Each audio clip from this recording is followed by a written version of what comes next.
welcome to another episode of the Rebel Radio Podcast. This is Mark. This is Matt. And it's Halloween horror time. Yes. And then your phone rings right when we start the show. Good job. Yeah, it's weird. I guess it's if I would have answered it, would it have been like Scream? Or someone would have been on the other line saying, "What's your favorite scary movie?" Be like, "The one with the guy in the white mask? Is that Michael Myers? Yeah. Ooh, he's scary." And the weird, creepy voice on the other line. I heard they're rebooting that, apparently. They're rebooting There's been Scream? a rumor that they're going to try to reboot it. I don't think it needs to be rebooted. I think they're fine. Well, they're okay. Yeah, I mean, I like it as Wes Craven's work, but yeah, there's no need to, Yeah, I mean, are you going to have like millennials and stuff, and they play drinking games, and the Scream guy murders them or something? Listen to dubstep. Yeah, it's like what are you going to do different with it? I don't know. But yeah, it's October, so we're doing our first ever theme month. We're doing Halloween horrors this month. Yes, we've got a series of horror films of various variety to talk about this month. And we're starting out with a special double feature today of a couple of classics, which we're going to talk about here in just a bit. You struck your desk. But so how's your week been? So far so good, man. I mean, it's rained a little bit, but I think we're due for a cold front. Yeah, but I still haven't freaking mowed while it's rain every day. I haven't mowed either. My lawn's getting pretty high. Damn it, rain. There's this guy he's a dad of Michael's football team, one of the kids, and he's from Canada, and he's like, "Is it normally this rainy in September?" I told him, actually, no, not really. It's usually April and May. Yeah. But we've had a very wet September, early October here. A wet reason. September. But yeah, we have threat of hurricanes this time of the year, but generally it's not, overly rainy. So, but welcome to Texas, dude. Yeah. That's all I can say. Yeah, where the weather changes every 10 minutes. Basically. Yeah. And, well, yeah, my week's okay. I spent a couple days sick. We were going to record a couple days ago, but a stomach virus had me visiting the old porcelain throne a little bit, so it's like that wasn't happening. Yeah, as you get older, your body loses the enzymes that it used to have whenever, you ate Taco Bell. You could process it a little better, but now it makes it harder for you to digest whatever's in there. Yeah, Taco Bell just straight in and straight out nowadays, as you get older. So, but other than that, so, our Astros are in the playoffs. They just won their first series. They moved on to ALCS, so that's good. That's basically sums up the week for me. Yeah, that's good sports weekend. The Longhorns won, Astros swept. Our Texans are still horrible, but somehow they found a way to beat the Cowboys. They found a way to win. We're praising O'Brien not because he's a good coach, but because he didn't cause us finger from the wife in the background because she likes the Cowboys. But I know. But it is what it is. I tell you, I work Texans tailgate, and we had 3 dumpster fires that normally don't get started. I don't know what was different about this game, but let's just say a certain fan base was in there, and we had 3 dumpster fires, some fights, someone pulled out a knife. I had to witness a Dallas fan try to attack an officer after he was drunk. Nice. And he was very upset. There was a lot of that going on. The UFC felt the need to make themselves relevant again by starting a brawl. Khabib. Our pay-per-views numbers are down. Hey, why don't you go start a fight? Yeah. And then he's like, I don't know what I did wrong. The guy, he talked about my religion, so I beat him up. Right. Yeah. I think he's going to lose his title and because of that little stunt. So interesting sports going on this weekend. And the Rockets won. Let's note the Rockets did beat the Spurs. Preseason. It's preseason, but hey, every Texans team won. Houston team won this weekend, and it's a good day. It's a good weekend for Houston sports. Hey, the Astros won and the Longhorns beat Oklahoma. That made my weekend right there. I didn't even care if the Texans won last night. Longhorns won, Astros swept. I'm good. Did you see that picture that I shared on Long's post? Our friend Long, that formerly of the Warp Cave, with the Texas fans saying, "Win or lose, at least we don't live in Oklahoma." That's true. I've been to Oklahoma. No offense to some of you Oklahomans. There. Yeah. Well, I know people from Oklahoma who even admit that it's a dump. Really? And they're from there. It's just like they know. They're aware. They should just come here. Yeah, there's not much going on there. There's a reason they say I wasn't born in Texas, but I got here as fast as I could. That's right. So, all right. Well, let's get into the show. And thank you to anyone who's listening on WBLZ Media at IronicRadio.com, where you can find us every Wednesday at 2 p.m. Central on the show. They replayed the same episode for like 3 straight weeks, but they had some programming issues, but they are back. They fixed it. They did play our new episode last week with the Big Lebowski, so it looks like they're back on track. So you should be hearing the new episode if everything went right this week on WBLZ Media. WBLZmedia.com. So that's us, and you can find all of our episodes on, of course, the rebelradiopodcast.com. So let's start the show with Download This. Is where we tell you what we've watched, streamed, checked out this week. It can be new, it can be old, it can be in the future. I don't know. Yeah. So what have you watched or downloaded this week? A lot. Like, for some reason on Monday, I had a 3-day weekend leading into this week, and I decided I was going to watch a bunch of stuff. So of course I watched our double feature stuff, but then after that, I felt like, I needed to watch some other horror movie stuff, so I watched Scream, because I have the Stars package with my Prime, and I watched Scream. I watched Fist of the North Star. The anime? Yeah. That's classic. Yeah, and then I watched... I had forgotten how bloody it was. I guess maybe when I watched it on TV, they made everything sparkly. Yeah, the original Fist of the North Star is quite violent. Yeah, and so I'm just watching it, and, I'm watching it with Jake, and he's like, whoa, what happened? And I'm like, his fists are so strong, these people's heads are hemorrhaging, basically, and they're exploding. And he's like, whoa. And he's just watching it, and Jackie's like, don't let him watch that. There was a few weeks ago, I was watching Street Fighter 2, the animated movie, a few weeks back, and it's on Prime. And I thought it said PG-13 cut. Yeah. It wasn't. The Chun-Li shower scene is in there. Oh my God. Michael wasn't paying attention.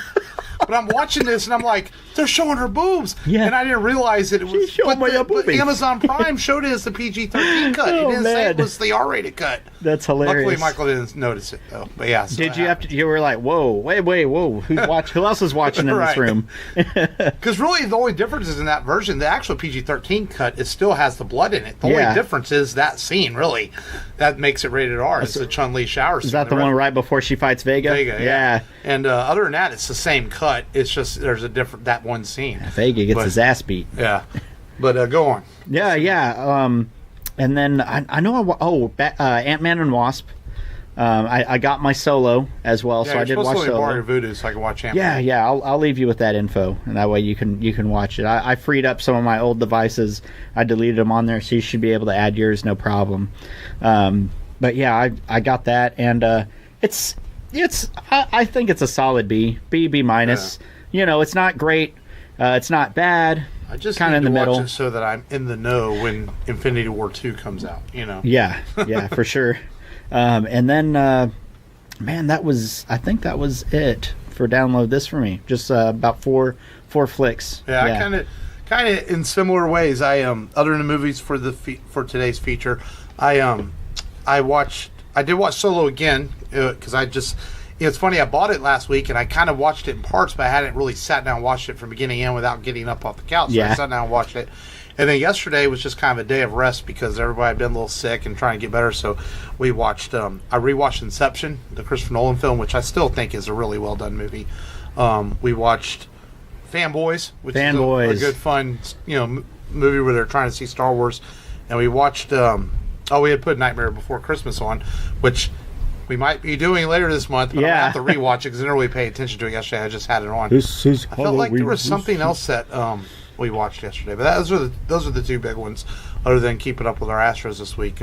But Inception is one of those movies that I think that people kind of complained about the complexities of it when it came out, and the layered dreams and everything, and the open ending that Christopher Nolan left on it. But I also view it now, almost 10 years later, as it could be down the road looked at as one of his greatest films. I think people will study that movie and they'll look at it more because I think it's really well done. A really good cast with Leonardo DiCaprio and Joseph Gordon-Levitt and Tom Hardy. And it's a really well shot film.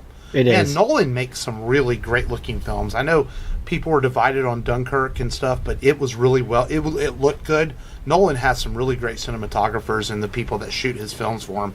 And I think he's one of our best directors working. I mean, even the scope and scale of his Batman films are really epic, and he does a great job of that. And Nolan's quite a remarkable director, I think. You talking about Nolan, it's reminded me about, how much fun, I've had watching his movies. And it'd be cool if, maybe Star Wars reached out to him. Well, as much as I want to see Nolan do more original stuff like Inception. I want to see him do his. I know he's been linked to Bond, doing a Bond film. He's been linked to the Dirty Dozen remake, which I could see him doing something like that. But at the same time, I really want to see more original work from him because I think he's a really imaginative mind. And there's not a lot of directors like that anymore out there. A lot of these guys are just studio directors. They do what they're told, or they want, and he's one of the few guys we have out there, I think, still from that vein of the Spielberg class and stuff that can really make imaginative films. And I'd like to see what he does next, and I'm not sure what he's working on. I know he was taking a little break because he had done like the Batman films and Dunkirk and Inception. He had made like 6 straight movies in a row year after year, so I think he's taking a little break right now, but I'm sure he'll be back with something strong. So that's what I watched this week and download this. So nice. But, solid week. Yeah. Solid week. Yeah. So before we get into today's movies, we usually do news breaks later, but there's really big news this week. This is top billing news, so we have to talk about it first. We do. Jon Favreau, of course, of Iron Man directing fame, and also happy in the Iron Man films, and he directs. He's doing the Star Wars TV show that's going to be on the Disney streaming service, and he is producing it and putting it together. And he dropped a bombshell this week on his Instagram announcing what the show was called and the directors and the first image of the film, and it's going to be called Star Wars The Mandalorian. And essentially it takes place, they're saying, about 7 or 8 years after Return of the Jedi, and it's about a lone gunman or gunslinger, a Mandalorian, basically going through the Star Wars universe, so it seems, and his adventures, I guess, so to speak. That's really all we know. He didn't say a whole lot, but I really like this idea a lot. The opening of it kind of reminded me of, like, if you were a bounty hunter walking through Mos Eisley playing Star Wars Galaxies. Or a very Clint Eastwood, Man with No Name feel. Yeah. But a space age one. Yeah. Like a space western. And they dropped an image, which is apparently the Mandalorian. No casting news on this, so I'm guessing they're going to go with the CGI characters, a lot of unknowns. Maybe it is a known actor. We don't know who's behind the mask. That would be cool. That would be cool. It looks really neat. It looks like he's sitting on Tatooine or something in this image, or standing there. And they announced that Dave Filoni is going to direct an episode. He's known, of course, for Star Wars, Clone Wars, and Rebels. Bryce Dallas Howard. Yeah, I always her names. She's got like 4 names. Ron Howard's daughter is going to direct an episode. Taika Waititi. Is that how you say his name? Yes. He directed Thor Ragnarok. He's going to do an episode. So a really great list of directors announcing this, and just seems like a really exciting project. Yeah, I mean, and with who they brought on, I don't think that we're going to get, a pile of poo. This is going to probably be pretty awesome. And apparently production has begun, so that means they're full swing. They're filming this thing. A lot of talk that the Disney streaming service is going to premiere next fall, about a year from now. So we might even get this before Episode 9 comes out. We might get this new television series. And I like the timeline it's in, too. We've done a lot of prequel stuff. Let's go and do something those years after Return of the Jedi, something we haven't seen. Yeah, let's develop these characters and do some stories about the other side of the Star Wars universe that we're not used to seeing all the time, and we've always been curious of and fans of, even though we never got it. Boba Fett, one of the biggest characters, and we talked about it all the time, how little screen time he actually had.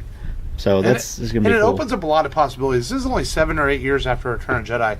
There's possibilities of having appearances from characters that were background appearances in the Star Wars films, but we might find out what happened to them. Like maybe we see Wedge. Maybe we see Mon Mothma. What happened to her?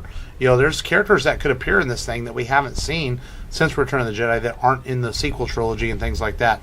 So there's a lot of possibilities that could exist in this world. What happened to Watto after Episode 1? Is he still alive 35 years later? Yeah. Or after? Well, he appeared in Attack of the Clones, right? Yeah. Yeah, he did. So there's just my mind started racing with this whole idea of how this could all work, and it seems like a really cool idea. You could have Poe appear in this, a young Poe Dameron, before he joins the Resistance. It's a really cool idea. Yeah, I mean, I haven't kept up with Gotham, but I think that first season of Gotham, they had done pretty good. Getting us hyped up about some characters that we hadn't seen in a lot of the films. And can't compare Star Wars to Gotham. I know, but I'm just I'm hoping that I think it's going to be better than Gotham, obviously, because Batman of the fan, I have so many problems with Gotham. Yeah, I was really optimistic after that first season, but then it wasn't doing it for me after a while. I mean, the Riddler's 15 years older than Bruce Wayne. It doesn't even make sense. Doesn't make sense. I think they just jumped the gun. They started maybe they just casted Bruce Wayne a little too young. And I don't have this in my news briefs, but I guess Batman's going to appear at the end of the 5th season, the final season, apparently, finally. So he's going to be a teenage Batman fighting 40-year-old Riddler? I don't know. It's not going to make any sense. It was a noble idea, that show, but it never worked. But Star Wars, I mean, they have the money of Disney behind them, Lucasfilm, Skywalker Sound, Industrial Light and Magic. This TV show, it just has all the workings. It's going to be a mega hit. And it's going to sell the Disney streaming service itself to tons of people. Not that they weren't going to buy it anyway, because Disney is such a huge name. Oh, yeah. Yeah, it's like I saw... It's $1 billion. It's $1 billion name, like you said. And now we were talking Star Wars. I remember seeing this meme that someone posted, and it was one of our groups. I think it was Prep Time to Vape group. Did you see the one where someone posted a meme of Emperor Palpatine, and it says, "By the time episode 1X comes out, the boycott will be fully operational." Oh, yeah, I saw something. And some guy, it's like, I'm like, does Mark have a troll account or something? This guy's like, Disney does not care about your boycott. It's still going to make $1 billion worldwide. As long as it keeps making money, they're going to keep producing it. It's not me trolling. Don't worry. Yeah. I was like, Mark? Well, and then I guess the budget on this was... is this $20 million? Was that the budget?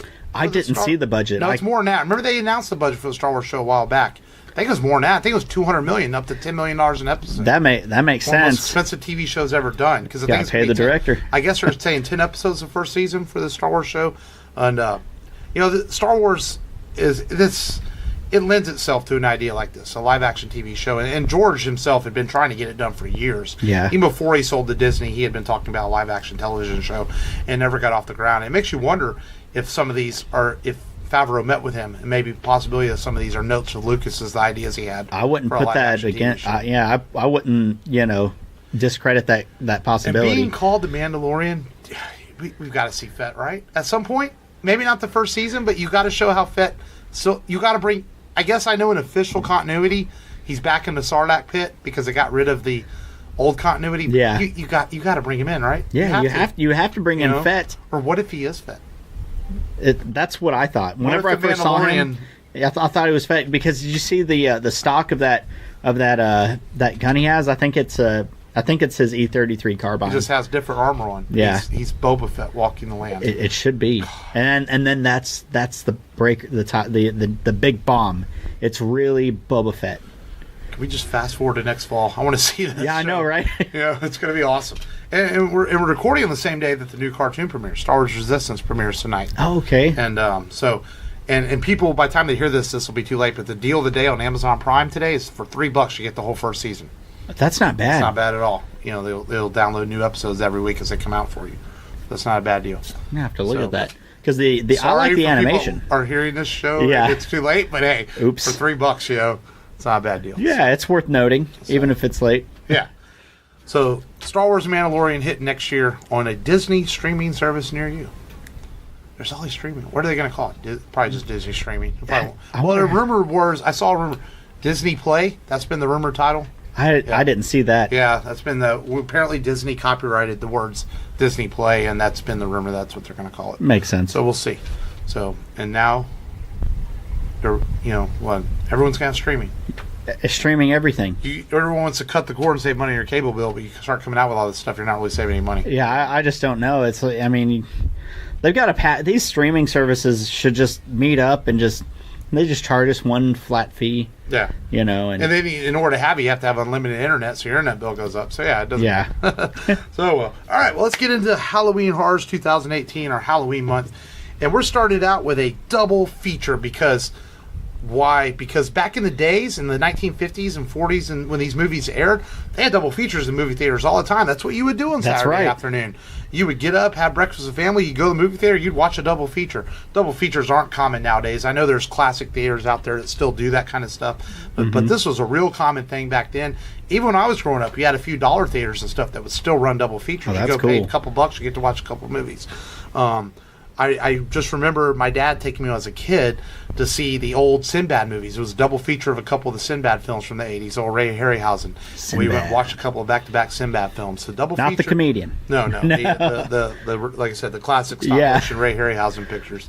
And so nowadays, it's not as common. Back then, that was a big deal. And these movies would often play together. And these, we're, of course, talking the Universal monster films from Universal Pictures back in the 1930s, 40s, and 50s. Mm-hmm. They had a huge collection of monsters that they had collected copyrights to. And a lot of this stuff was open domain because it had been around for a long time. These books were written in the 1800s and things. Yeah. And Universal bought them up and made movies of them. And we're talking today two classics. We're going to talk The Creature from the Creature from the Black Lagoon and The Wolfman. Yes. And a couple of really great films.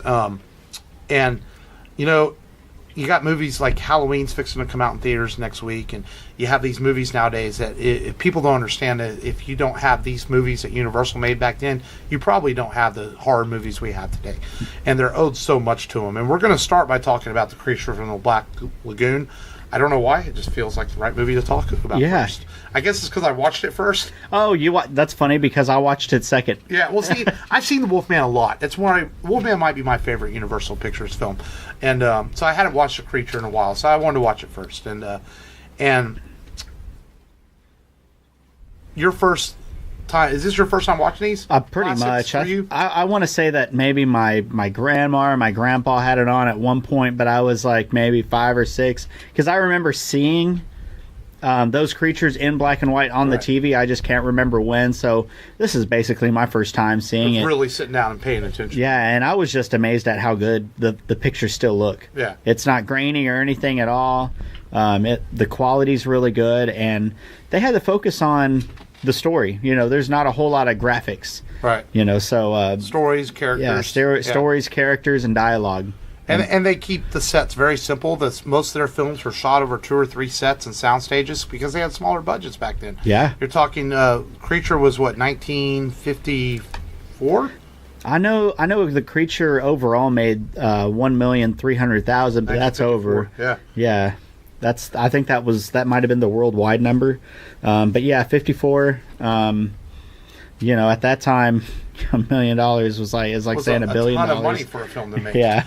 And the Creature from the Black Lagoon came out during the atomic age, mm-hmm. where people were really into like what could happen if nuclear war happened. There was a lot of atomic sci-fi in theaters and stuff, back then. Oh yeah. And so people really went to the theaters to escape and to watch these kind of movies, like almost like a what if this happened? What if this could exist? And The Creature from the Black Lagoon never really uses any kind of atomic commentary like a lot of movies from that day did. Mm-hmm. It simply was more based on ideas and legends that this creature existed in the Amazon, and these people believed in it. They're like, what is this river empty into? Oh, they call it the Black Lagoon. Mm-hmm. They say it's a paradise if you can live to tell about it. Yeah. And it's like, okay, so you get this, this is like folklore. This is, superstition, old story about maybe a cursed lagoon that they really don't get much mm-hmm. into the backstory. But you just assume that, there's a lot of, spooky and eerie history about this body of water. Yeah.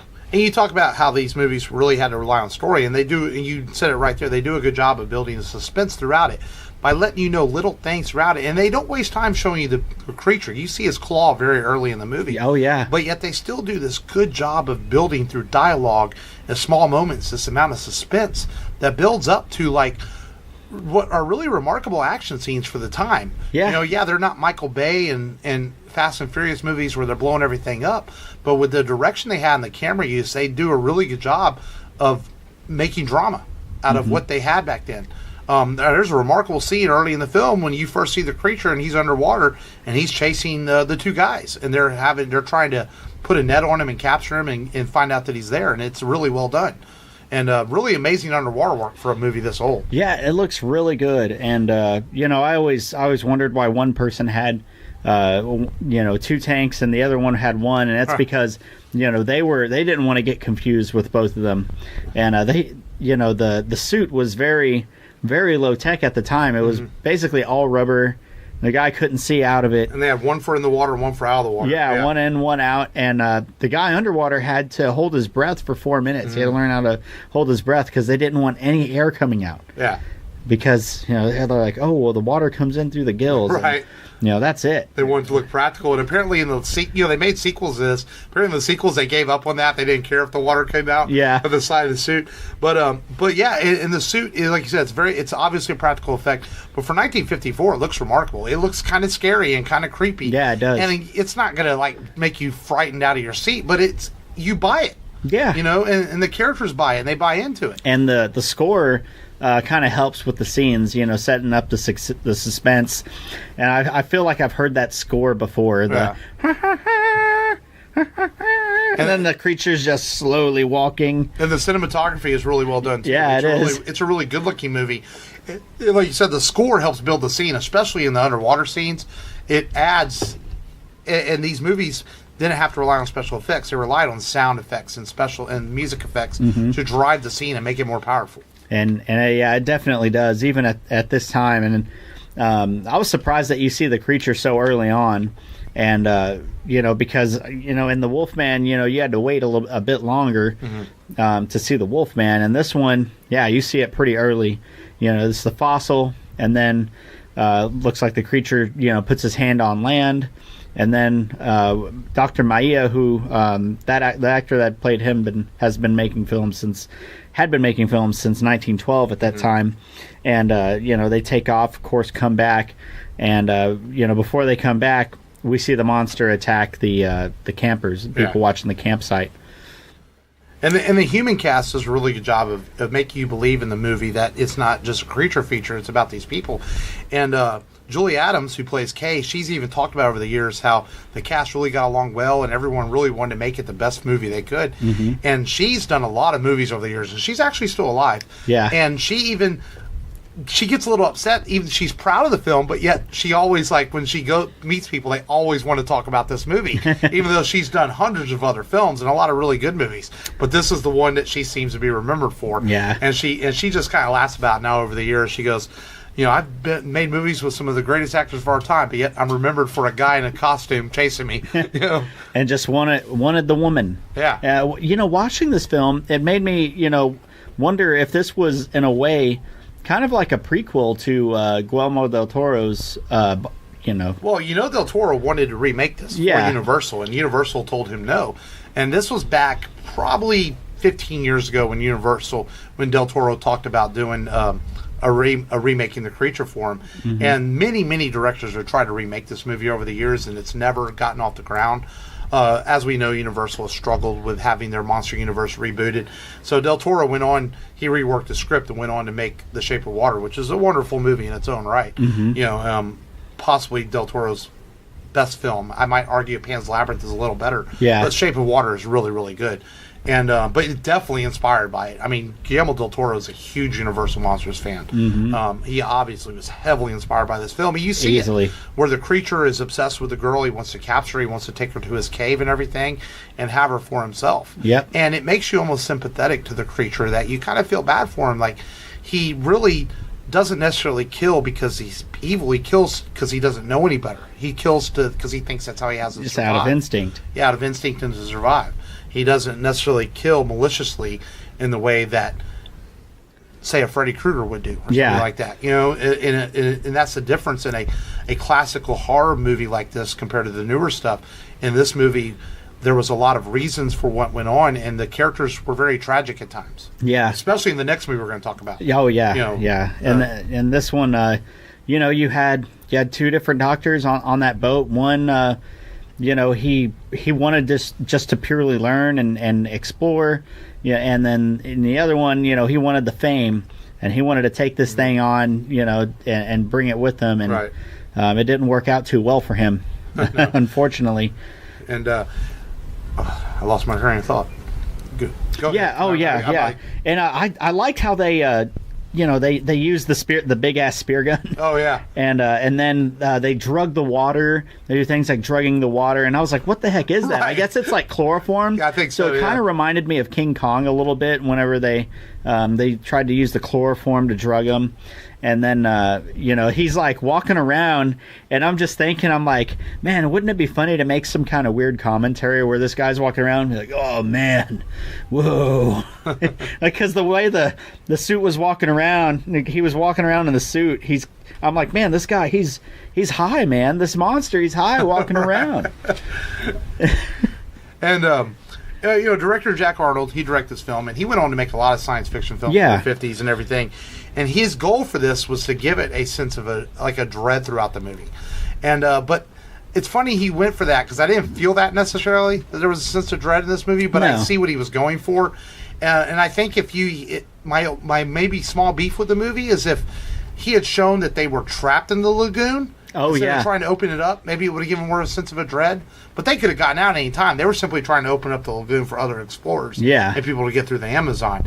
But I see what he was trying to go for there. But, for what he had to work with, he did an amazing job, because this was all shot on, like, one set, basically. Yeah. And I like the lever action rifles in there. Really, really cool with the times. Reminded me of kind of like the Mummy. Except, I like a little Western incorporation into my films, and it was cool having that. But they didn't rely on it too much. They used it when they had to, and the guns weren't enough most of the time. And they had to. He made that makeshift mosquito spray gun out of the drug that they threw into the water, and it was just interesting how they had to battle the creature, and they almost had him. In fact, oh man, cool little fact. While that guy was the stuntman who was on land, it was so hard to see out of it. Right. Julie's character, Julie had her head banged up against one of the columns while he was carrying her in. Right. She was supposed to be unconscious, but she ended up being unconscious for real because he knocked her out. Yeah. You just couldn't see where he was going, so it's kind of funny, but she was all right. She swam a lot for this film, which you can see she's a pretty good swimmer.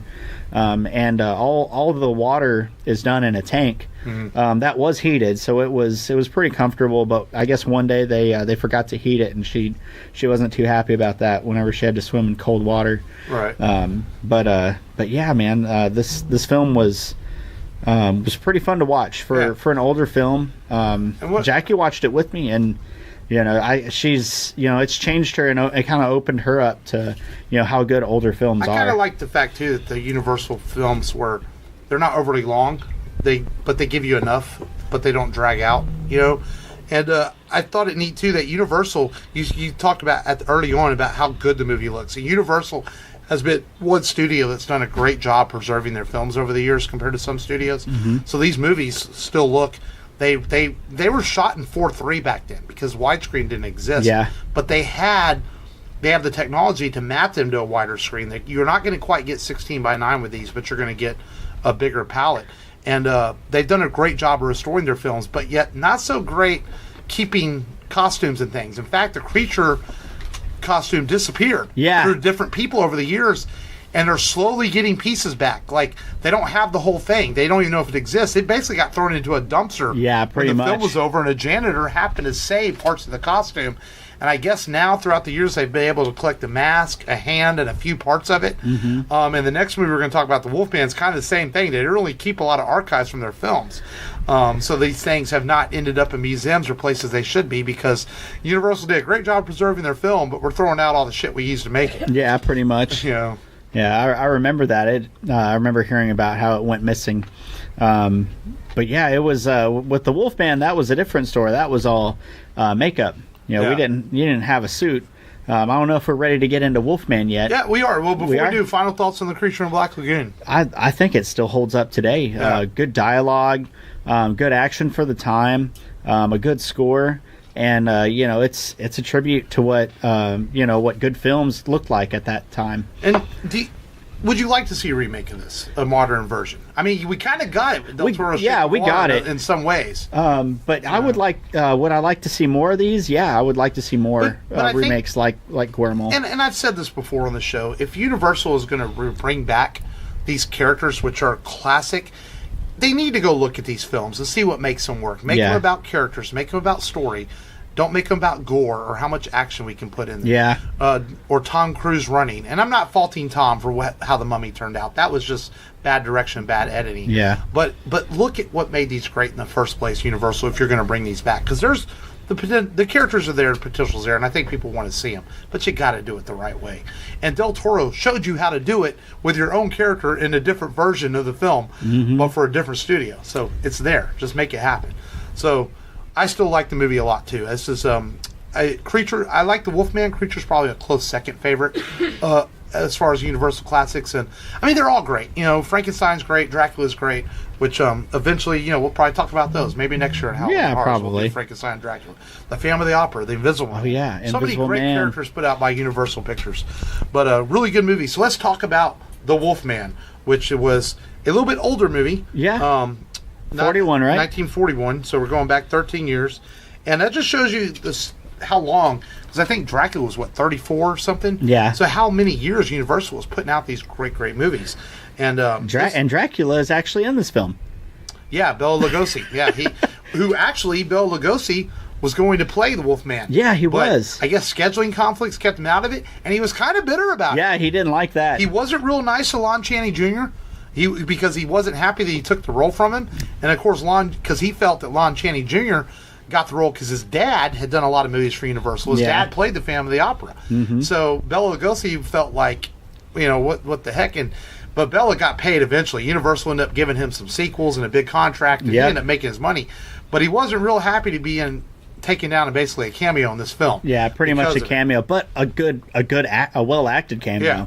I mean, what little you get of him in this film will pretty much tell you, you know, how you know strong his acting is, and his drama, his ability to portray his drama, and you know, just set the tone of the scene, and you know, get you hyped up and make you feel a little bit of terror, right? You know, you know, and hair raising tone. I don't know. It's hard to tell. Yeah, and the Wolfman is a different. Where the Creature from the Black Lagoon is more of a adventure creature movie. Yeah, this is more of a tragic horror film. Yeah, because Lon Chaney Jr. plays Larry Talbot. And he comes back from being overseas, I guess, doing business, and he's an aristocrat. They have a lot of money. And one thing I first noticed when I first watched The Wolfman years ago, and then I've rewatched it many times, is like they don't make a big deal about him being rich. You know, nowadays, you know, someone's rich, you make a big deal about it.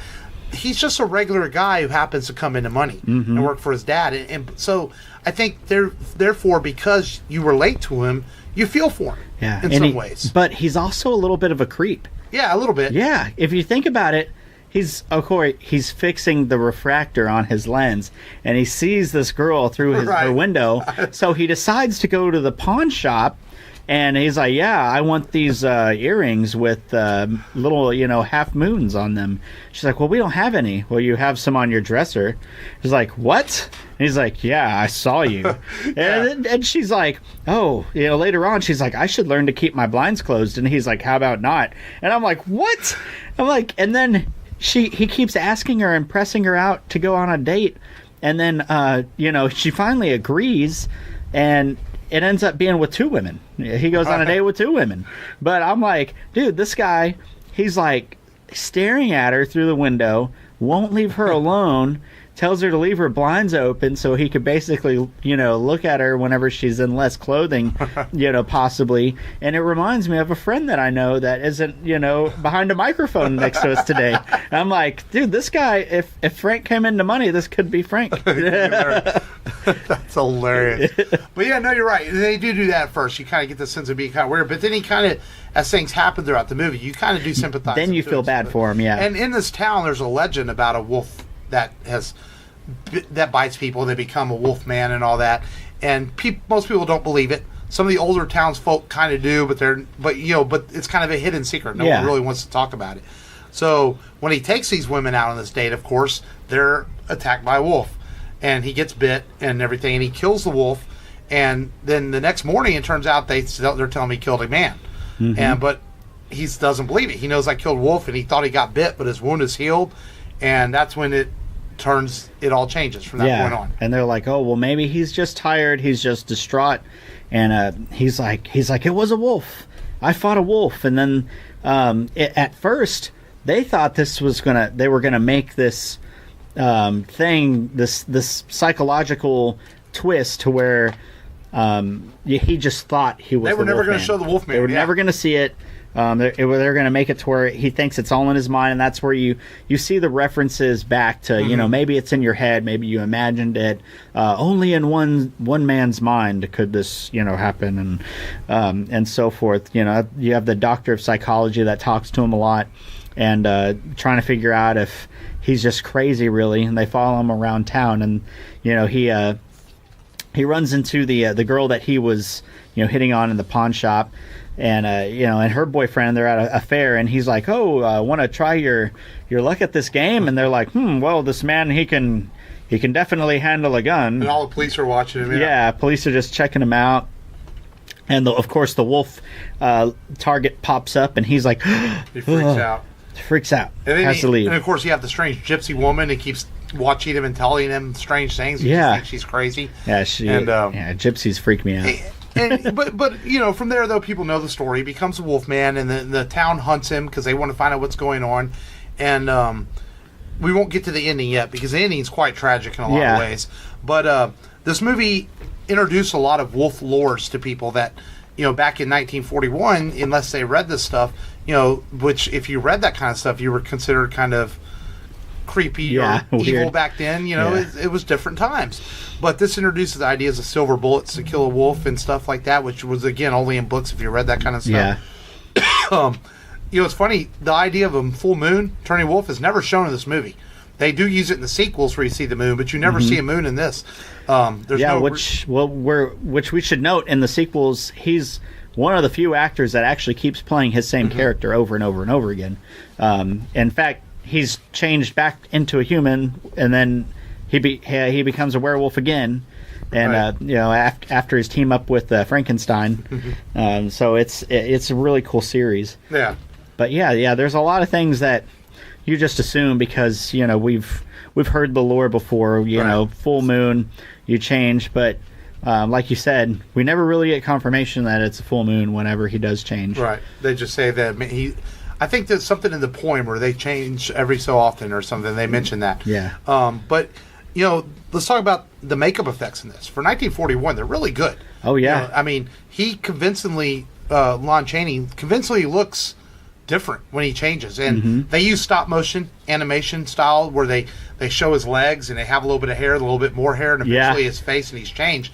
And really, really well done, though, for the time. That's what they had to do. Yeah. They had to show just his legs at first because just his legs took 2 hours to do that whole stop motion scene. And he complained that he wasn't able to take bathroom breaks due to the makeup and how long it took.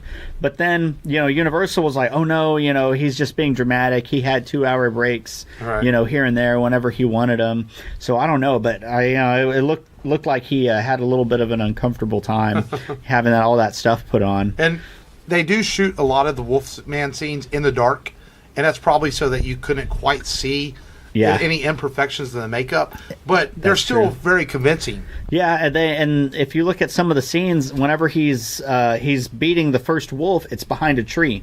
So they have admitted that they did try and mask some stuff to try and hide some of the poor effects. It wasn't perfect, but with all that they threw in there to kind of make up for those imperfections, it does make for a good film. Again, a great use of music in this. Oh yeah, and a great use of soundstage. That was one of the most expensive sound stages they ever built for Universal, which stayed on the lot for like 20 years for other movies there. And they used the fog in there to make the scenes look creepier and everything. And there's even a scene. It's funny. Universal has a history of girls passing out. The one actress, I don't have her name in front of me, she actually does pass out from something in the fog was making her feel sick. Oh, wow. And she laid there for like a few hours before they realized it. She had passed out. And one of the maintenance guys found her, and she was okay. So Universal had a problem keeping their women awake in these movies. And but let's talk about the ending of this movie. Lon Chaney Jr., of course, his father is one of the few people that really do want to believe his son, that it's not in his mind, and that but yet he also thinks that maybe it is in his mind. He kind of goes back and forth with his son a little bit, but towards the end of the movie, though, when he tells him to stay here, he ties him up, we're going to go hunt this wolf. Yeah. Of course, it doesn't hold him. He gets loose and everything. And essentially, his dad has a run-in with the Wolfman, which he doesn't know is his son, and he kills him. Basically, it alludes to that. So his dad's looking at his son turn back in from a wolf back into a man in horror that it was his own son. And of course, even though he came back for the sequels, but yeah. But so this has a much more tragic ending, and a lot of the Universal films were very much like that. Yeah. Even at the end of the Creature from the Black Lagoon, again, he came back from sequels, but it's alluded to that the creature dies, and it just really just ends abruptly. Yeah. It happens, and then boom, the end, and you're like, what? Yeah, this one is Wolfman, especially. Yeah. Kind of quickly, And I'm like, I was like, that's just such a cliffhanger to really, drop on somebody. And there's no downtime afterwards to kind of settle yourself after the tragedy of it. Yeah. But overall this movie holds up really well too. There's been a few different versions of the Wolfman story over the years. This movie has been kind of remade in different versions. You had Jack Nicholson's Wolf. You had Benicio del Toro, the Wolfman, a few years ago. Teen Wolf. But the idea of a Wolfman in creature lore has been around for many years, and I think, again, if Universal's going to do this, they need to look back at what makes it work. Make it a tragic story about a tragic character, and the reason why you want to care about this guy. Maybe not make him such a creep when you redo it, Yeah, not such a creep that can't take no for an answer and wants to spy on girls across the way. But I did find the difference in this and the creatures. Not that the creature isn't well acted, but this is like really well acted. Yeah, like the Wolfman. You can tell that Lon Chaney Jr. and Bela Lugosi and these people are really excellent actors in this movie. Yeah, and they make you believe in the story and believe in the legend of the Wolfman. Yeah, they do a really good job, and that's one thing that really surprised me is that the performance is really good, the picture's great, and same thing, just like Creature of the Black Lagoon, it's character development, story, dialogue, and that's what made up the film. See, now you need to seek out the other Universal classics. Yeah, hopefully I turned you on to a new genre. Yeah, now I'm going to have to see what else Prime has. I think Prime probably at least has the main ones that inspired Monster Squad. Right. And I can probably get those and watch those and maybe have that for another download this. Yeah, but overall, a couple of really good movies. And it got me thinking, you and me are big Star Wars guys. But, there's a whole fandom out there for this, too. People are really into their monster movies and stuff like that. And like, the hardcore monster guys separate this from, like, slasher films. They don't consider it in the same genre of horror. Like, there's a huge fandom for this. And there's been tons of collectibles over the years. Action figures, glasses. Funko Pops. Universal Monsters has a huge following. And it's a big deal. And I hope maybe one day Universal is able to do some modern versions of these characters. Yeah, that would be neat and really do it justice. I mean, at this point, I think the best remake that's been done, of the Mummy is the Brandon Fraser one, the first one. Unfortunately. Yeah, and it's like, it wasn't a great film. It had some good parts.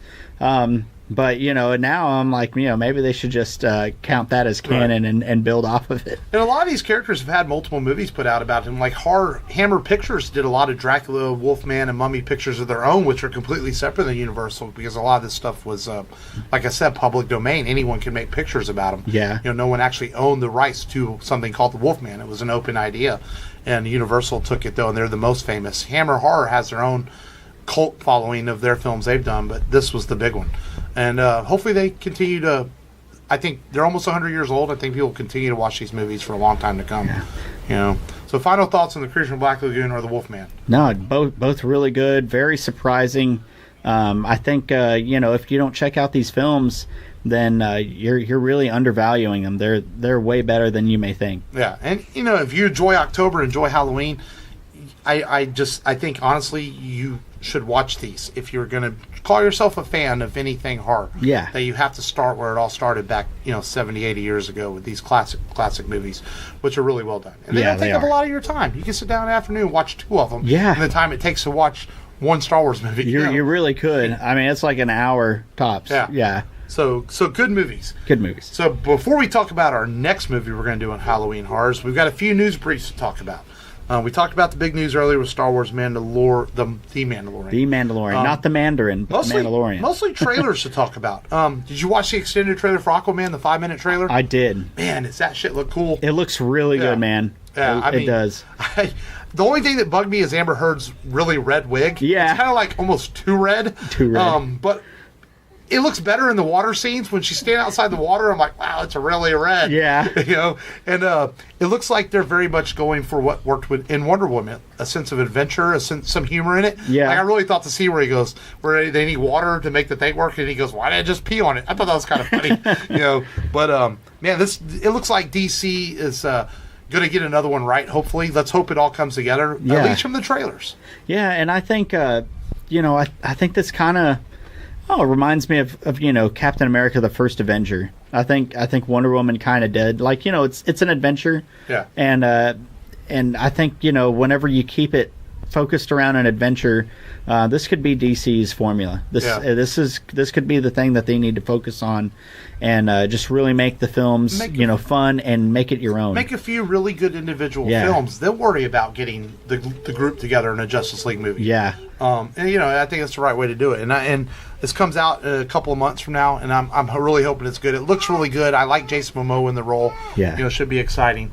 And so we'll see. Okay. And then the next trailer, Netflix, Daredevil Season 3. This comes out in about a week or about 10 days. Yes, the devil. Did you watch the new trailer with Bullseye? I did. It looks pretty badass. Finally Bullseye after 3 seasons. A good Bullseye. It looks really cool. Yeah. I don't know what else to say other than I can't wait for the 19th. I really want to watch this. Last we left Matt Murdock at the end of The Defenders. He was hurt.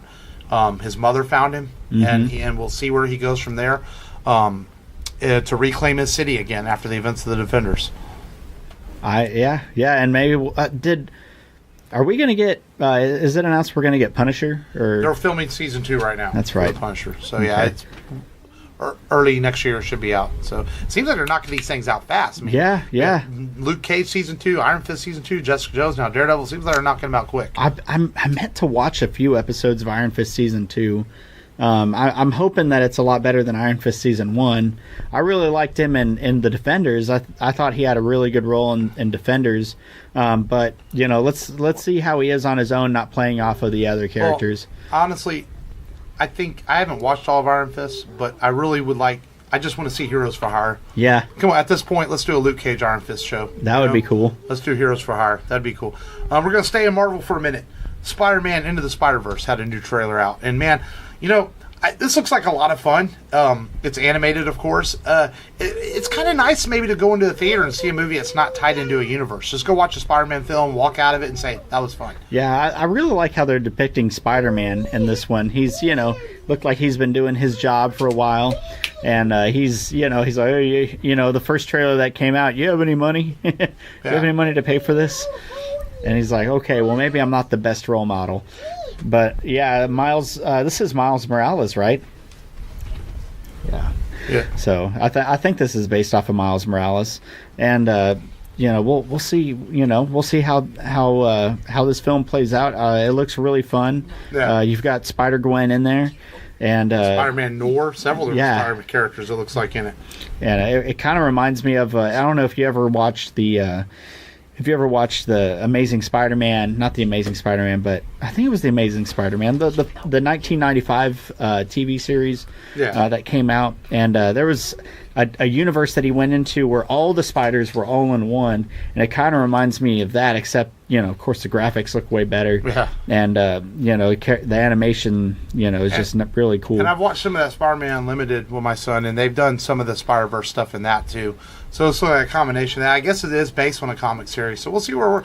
And I hope it's successful, because maybe they'll make more of these. It's from Sony Animation. And it looks like a lot of fun, so we'll see what happens with it. As we get ready for that. It comes out Christmas time, too. Yeah. So we have Aquaman and Spider-Man at Christmas. That's not bad. So I'll take it. Lastly, a little bit of news. We haven't got any footage yet, but they announced that Hellboy got pushed back to April. Apparently, they showed footage this past week at New York Comic Con, and people said it was really good. Everyone's curious how David Harbour is going to work in the role. I don't know what else to say about it other than I'm looking forward to it. Yeah, I mean, the poster looks really good. Really cool poster. He looks the part, and I'm optimistic. Yeah. Basically, that's it. That's all I got for news. Unless you got any news that we're not. I'm not thinking of. I have no. Yeah. The actor that played Herschel Walker died. Oh yeah. Scott Wilson. Scott Wilson. Yeah, he was 76. He had leukemia, and The Walking Dead's been going on for several seasons now, but he brought a lot of humanity to The Walking Dead. Yeah, humanity. His character of Herschel. And, he's been a great character actor. He's been in a lot of movies over the years. Mark Hamill tweeted about when he first met Scott Wilson, how he made him feel like he knew him for years. Well respected in his community, and he'll be missed. And apparently he was going to come back on The Walking Dead season, obviously probably in flashbacks. Yeah. But I guess, I don't know if he had filmed his parts already or not, so we'll see if he's able. AMC hasn't said or not. Yeah. So I'm guessing he hadn't. I think they would have released a statement by now. Yeah, I think so. Because I would imagine season 9 is still kind of filming. I don't think they're done yet. No, I don't think so. But thank you for the acting that you have given us. Yes. So yeah. So let's talk about our next film as the month of Halloween horrors continues. And we're going to go back to 1984 and do a classic. We're going to do A Nightmare on Elm Street. The kids of Elm Street don't know it yet, but something is coming to get them. There's something out there, isn't there?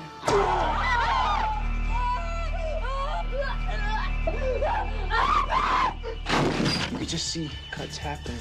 What did that, Lieutenant? I don't know. Tina! What's the coroner got to say? He's in the jar and puking since he saw it. They're gonna kill me for sure. Did you do it? There was somebody else there. He was locked in a room with a girl who went in alive and came out in a rubber bag.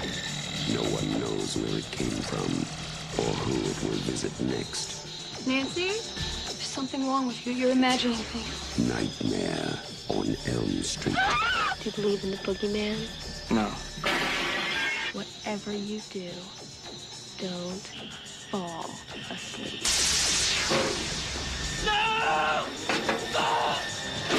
She's the only one who can stop it. If she fails, I'm your boyfriend now, Nancy. no one will survive.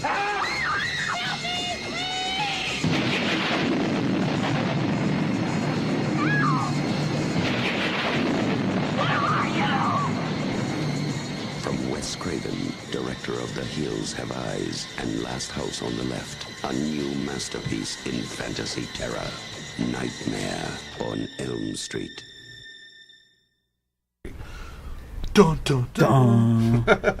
Yes. Man, Freddy, you can't have Halloween without Freddy Krueger. No, you can't. Classic slasher. We talked about different slashers we wanted to do, and you were real stuck on wanting to do Pinhead, and I thought about it, but I was like, well, yeah, let's really do a really classic. And the easy choice would be Halloween because the movie's coming out in theaters. Yeah. But I feel like it's all over the place lately. Let's do something that's not all over the place. Yeah, I think there was definitely 4 films that we were thinking of. Definitely Nightmare on Elm Street.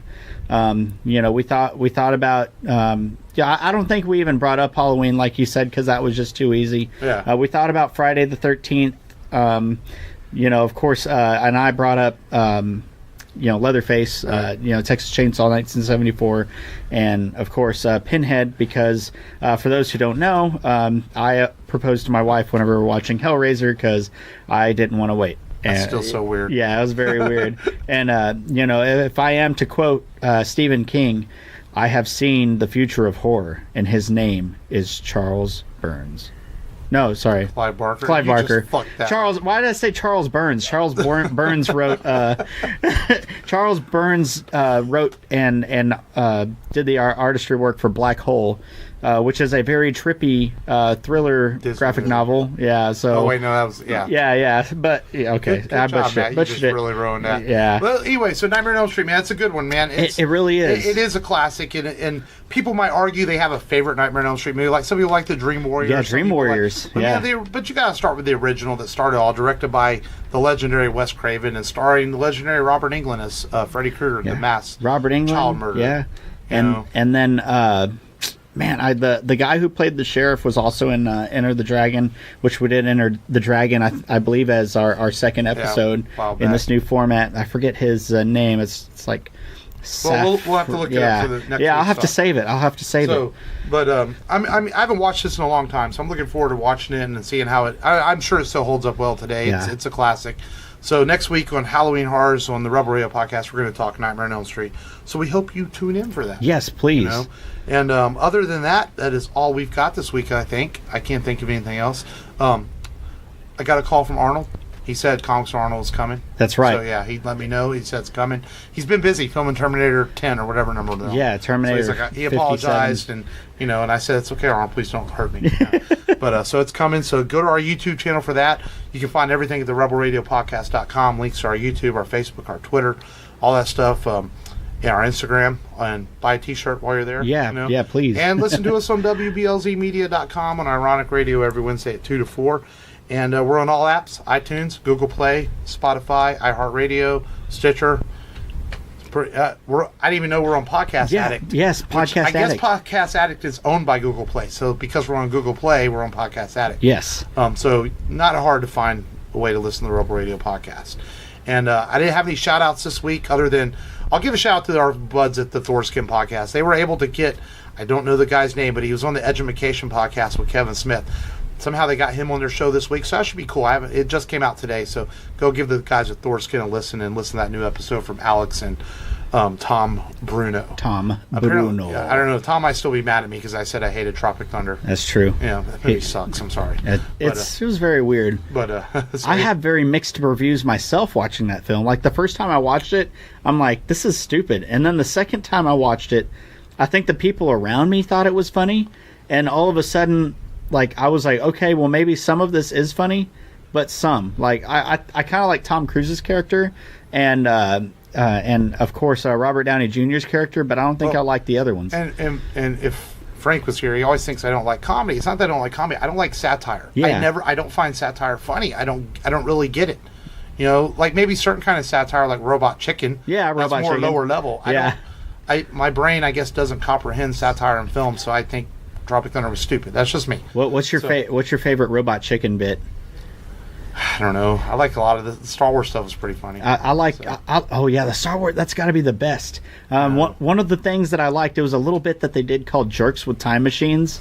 And the first one they did, they found J.K. Rowling, and she's like digging through a dumpster. And she's like... they're like, oh, J.K. Rowling. She's like, oh, hi, I had an idea for a book. It's and they interrupt her, and he's like, you will write a book about Rocky the retarded raccoon. He shoots fire out of his bunghole. And she's like, yes, that's exactly what I'll write. And then they go back into their own time and like, Jerks with Time Machines. And I'm like, dude, that's horrible. But I would like to see a book about a raccoon that shoots fire out of his ass. It'd be great. Of course you would. Yes. And someone probably is going to do that now because they heard Matt say it. Yes. But on that note, what a better way to end it than raccoons blowing fire out their ass. This has been Mark. This has been Matt. Thank you as always for listening to the Rebel Radio podcast. And we'll be back next week with Halloween Horrors. Continues in the month of October. Until then, just go there and do it. Hey, Headbangers, this is Rudy Sarzo, and you're listening to the Rebel Radio podcast at TrustMeI'mAJedi.com. Hey, you're listening to the Rebel Radio podcast. My name is Sean Patrick Flannery, and I hope you dig the podcast.